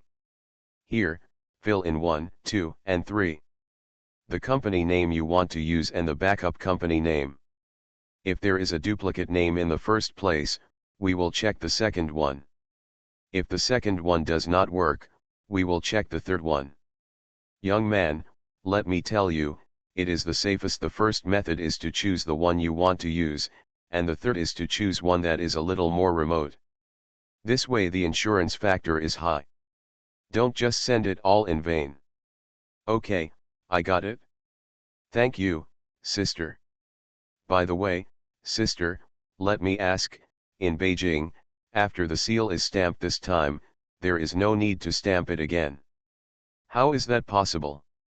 There are many more seals to be stamped later. The company's articles of association, shareholders meeting resolutions, shareholder registration form, etc. all need to be stamped. Then sister, can you give me all these? I will send them all at once. The other party shook her head and said, I don't have those forms or anything like that here. You need to get the approval letter signed by my leader first. With this, go to another office to get other materials. Can I go queue now? The other party still shook his head. I told you that you need to get the approval letter from me before you go over to get it. Without this, they won't give it to you. Then I have to send it again. The other party glanced at him and curled his lips. It's normal to send it 2 or 3 more times. Young man, running a company is not child's play, and our review is not child's play. Then I hand this over. How many days do you want here, sister? 3 days. Damn it, Lou Ligon calculated in his mind, it will take half a month to go back and forth, and it will take 3 days to hand it in here, and it will take another half a month to get the form on the second day. If you want to change it, you have to in half a month. Lou Li's club head has grown bigger. How can 1 month be enough? But there's nothing I can do about it. I don't run the Industrial and Commercial Bureau.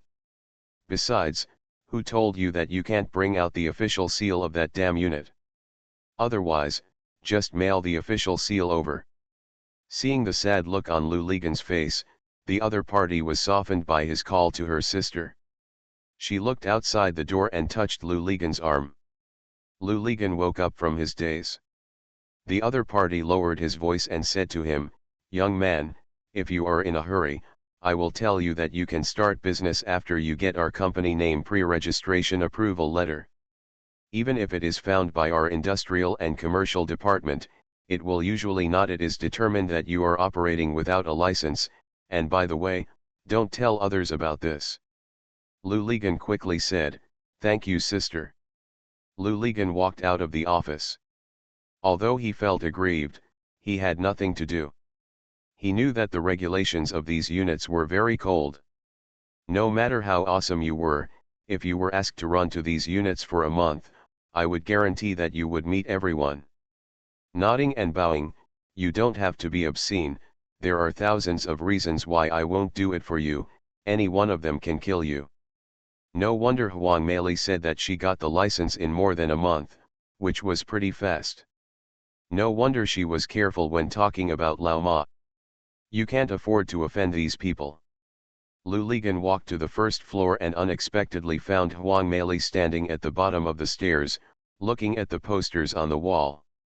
Lou Ligon was overjoyed. He first felt that she was waiting for him. Lou Ligon called out, Huang Mei. Huang Mei turned around and saw him. She blushed. After a little panic, she pretended to go upstairs and said, Why are you still here? I left something upstairs. By the way, how are you doing? Huang Mei asked. Lu Ligan made a sad face and said, I was just trying to find you to comfort my wounded heart. Alas, it seems far away.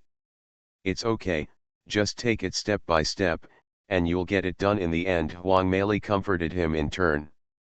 Look, I know you are a master of healing. What a wonderful thing to say, Lu Ligan said. Let's go, it's time to eat. Call your boyfriend over and I'll treat you to dinner. Huang Mei looked at him and asked, I'm alone, so you won't invite me? Of course I don't want it, I'm afraid your boyfriend will be jealous, Lu Ligan shouted. Okay, let him be jealous. Huang Mei pursed her lips, who let him still fly in the sky. Lu Ligan opened his eyes wide and pretended to be shocked. No way. I am an angel. When I see you, I am willing to hit the ground head first. Huang Mei giggled, then you'd better land head first.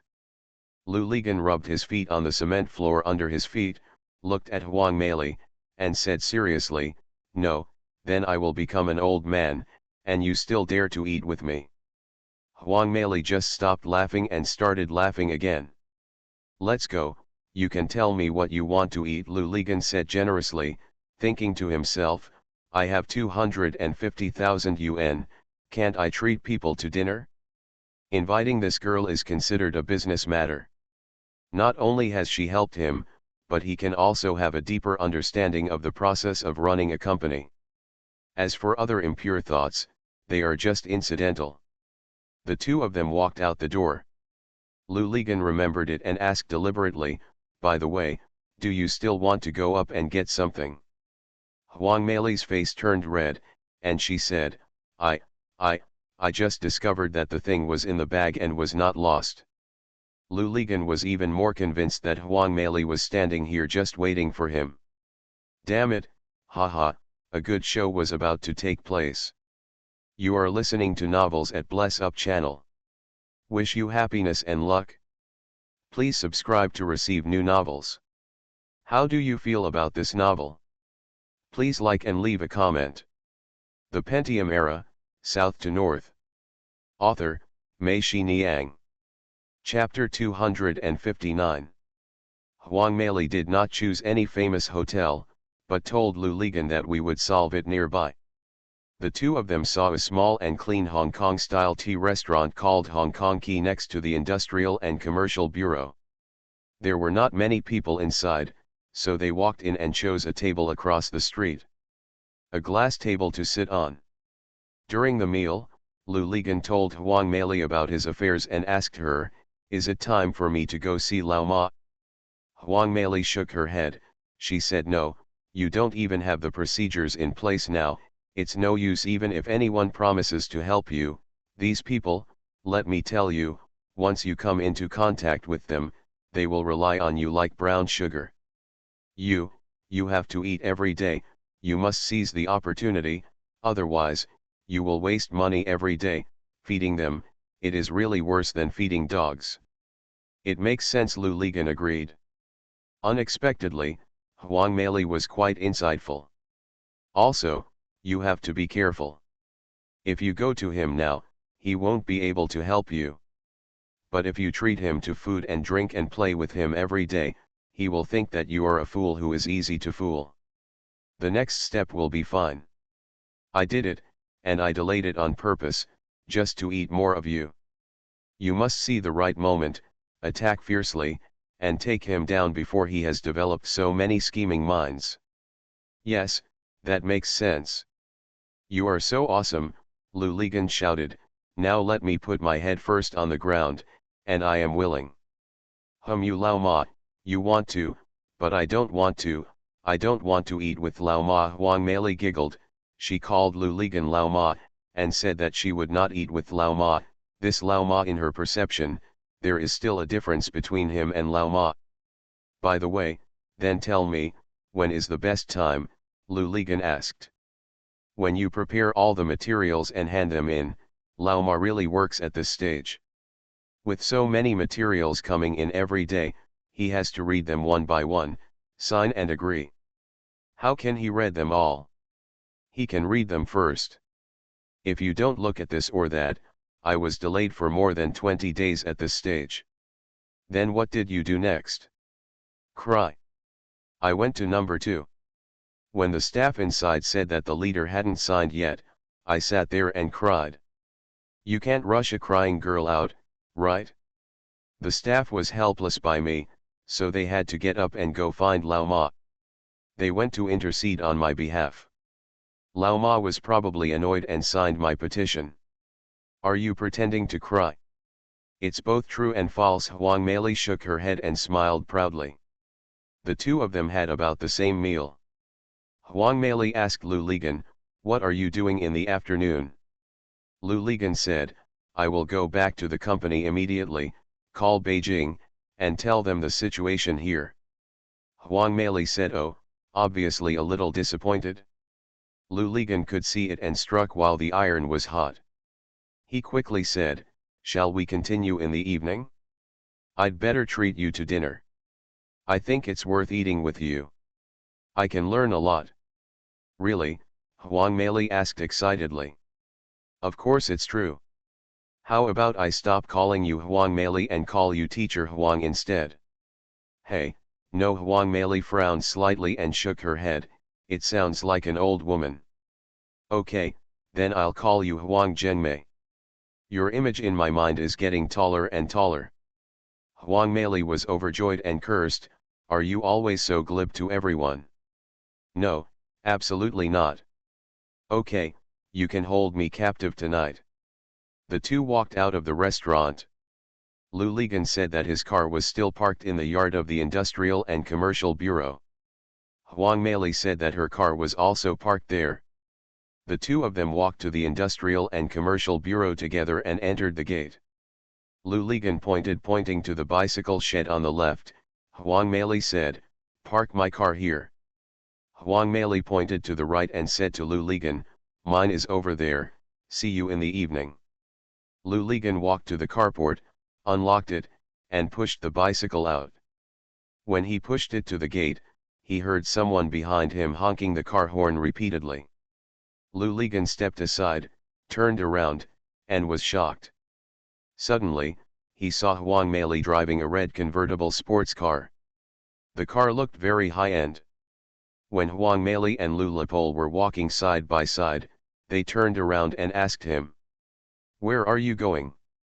Do you want me to take you there? Put the bike in the back. Lu Ligan shook his head quickly, no, I'm afraid it will make your car dirty. What are you afraid of? Come up. Forget it, I'll go to Longja building, just a little way. Okay, then we'll see you tonight. See you there or not. Huang Mei stepped on the accelerator and passed.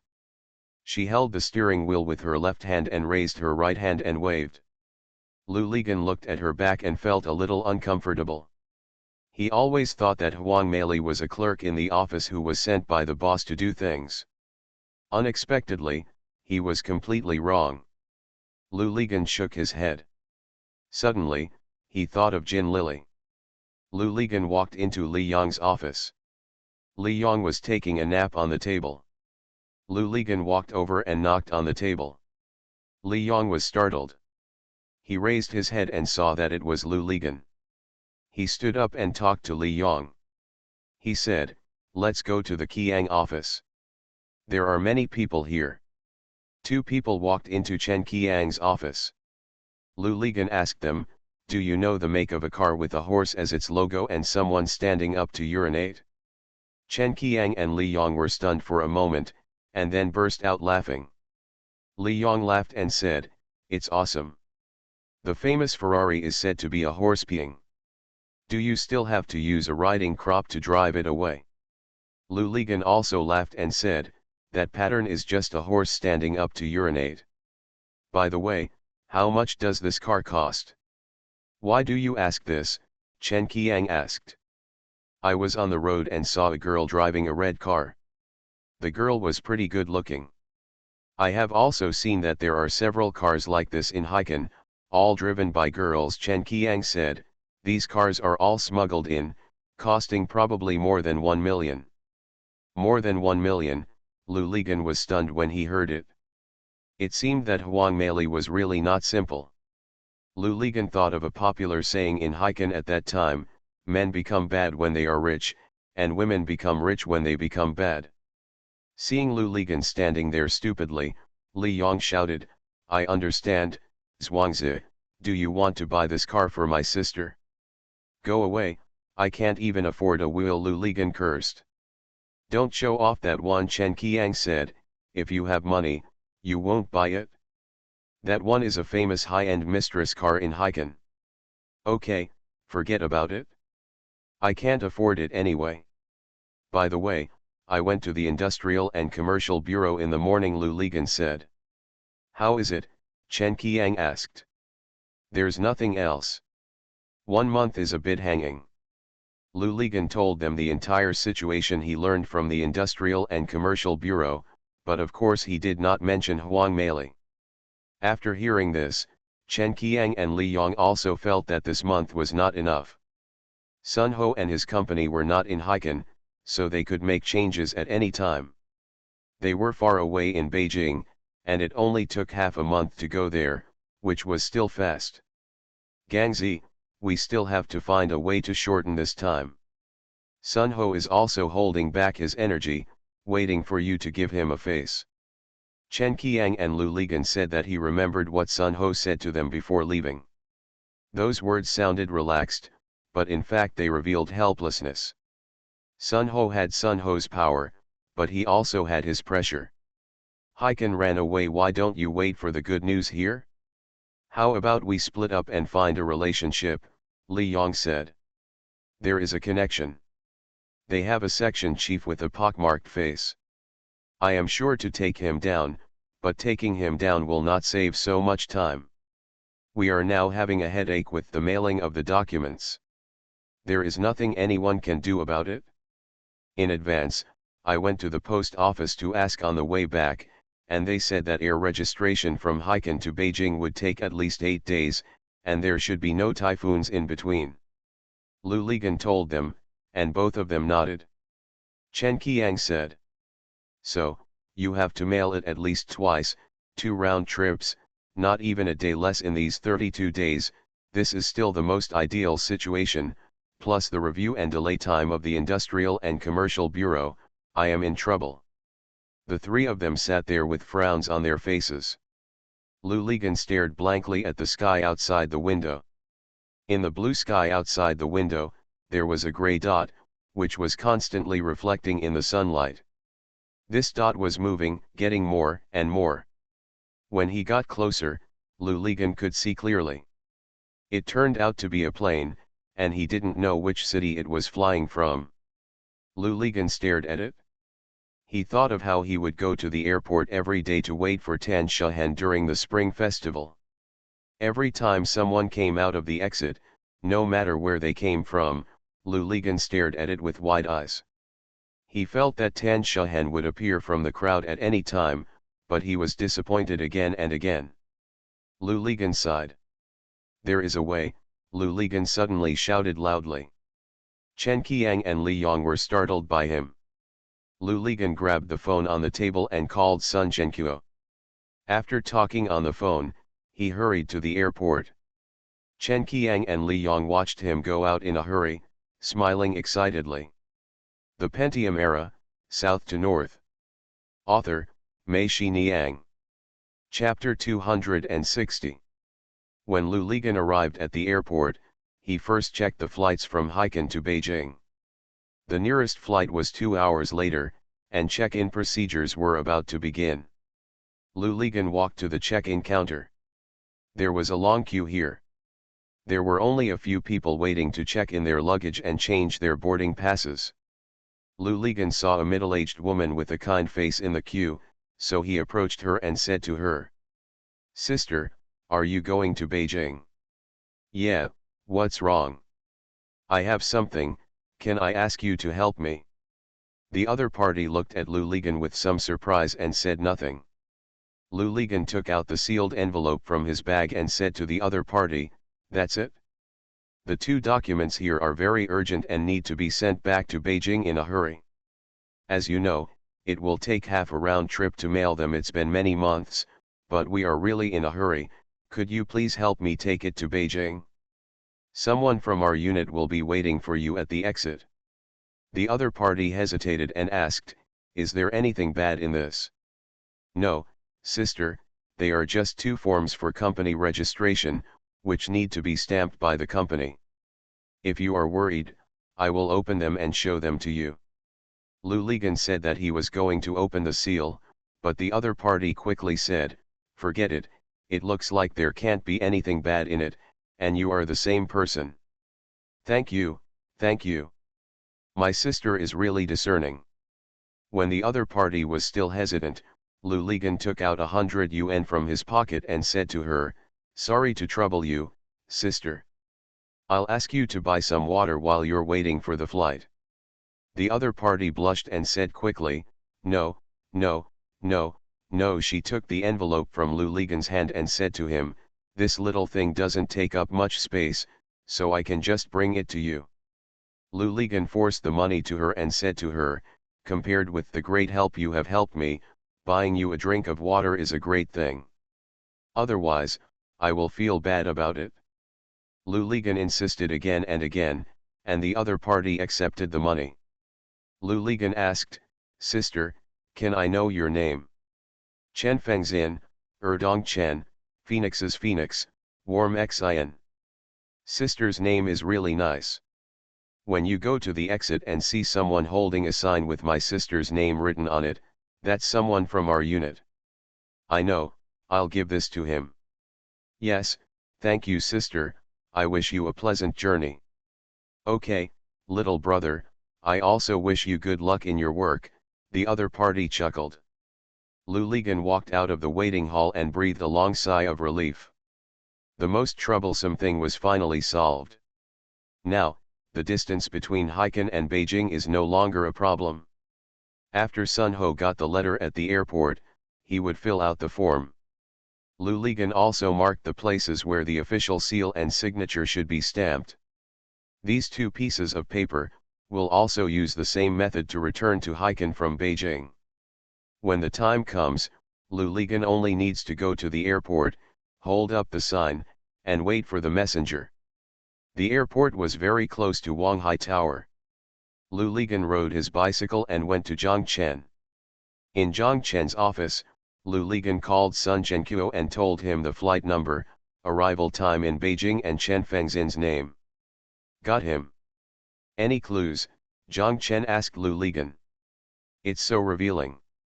Now I just have to wait until the time comes to fix a pockmark. What's this mess? Haha, Lao Ma, a section chief of the Industrial and Commercial Bureau, section chief Ma. Lu Ligan stared at Zhang Chen, making Zhang Chen feel uncomfortable. Lu Ligan said, Zhang Chen, that's not right. What's wrong? Your mental outlook has been completely different these days. Not only does your face look much better, but your whole person, how should I say, glows with the brilliance of youth. Zhang Chen laughed loudly, you, what a sour word. Really, what good things have you done recently? Yes, if you don't disturb me every day, I will eat well and sleep early. Oops, Lu Ligan remembered it. He quickly called Lu Yun and told her that he had something to do at night and couldn't go there. If you have money, which ding-dong should you go to? Zhang Chen asked. Go away, I'm inviting someone to dinner, and it's about company registration, Lu Ligan said sophistry. Gangzi, let me remind you, the 250,000, when they are handed over to you, is also a test. Your accounts must be clear, and there must be no ambiguity in every detail, Zhang Chen said, think about it. If you are confused with 250,000 yuan, how can anyone trust you with more money? Zhang Chen's words surprised Lu Ligan. He remembered what happened at Mr. Xie's place that time and said quickly, yes, Zhang Chen, you are right to remind me. Regardless of whether there is an invoice or not, I have to remember it clearly. Every transaction can withstand verification. Yes, it must be like this, Zhang Chen nodded. Lu Ligan sat opposite Zhang Chen. Zhang Chen stood up, went to the cabinet and found a new cash diary, and gave it to Lu Ligan and Zhang Chen himself. Although Gu Shufang kept the accounts, he also kept an account of every expenditure on the construction site, which was taught to him by Jin Lily. Even the cash diary was bought by Jin Lily at the stationery counter upstairs for him. Lu Ligan asked how to record this day's journal, and Zhang Chen taught him. Lu Ligan sat there and recorded the money spent in the past 2 days, one by one, until he invited Huang Mei to dinner at noon today. Lu Ligan hesitated. I jumped over without remembering it. In the evening, the two of them were sitting there. Lu Ligan was still hesitating whether to dunk Huang Mei. Zhang Chen looked at his watch and stood up. He said to Lu Ligan, I'll leave first. You can go out later. Close the door for me. What are you going to do? Lu Ligan asked. I'll go take a look in front. Zhang Chen put his bag on his back and walked out. Lu Ligan looked at his back and felt that this guy was acting weird recently. He couldn't tell what was wrong. Just as Zhang Chen left, Lu Ligan's BB phone rang. He looked at it and saw that it was an unfamiliar number. When he turned around, Huang Mei's voice came from the phone. Lao Ma, are you trying to cheat? Why didn't you detain me? Lu Ligan said quickly, I just finished my work and am about to buckle you. Where are you? I'm coming to pick you up. I'm at Wanghai Tower. Wait there, I'll be there in 10 minutes. Huang Mei said and hung up the phone. From the phone, Lu Ligan heard that Huang Mei wanted to meet more urgently than himself. Lu Ligan thought to himself, just come, who is afraid of whom? It doesn't matter whose mistress you are, this is coming to your door for free, how can I refuse? If I refuse, then I won't be thundered by the sky. Lu Ligan stood up, walked out of Zhang Chen's office, and turned off the door and lights. He walked to the door of the hotel. There were still many people standing at the door.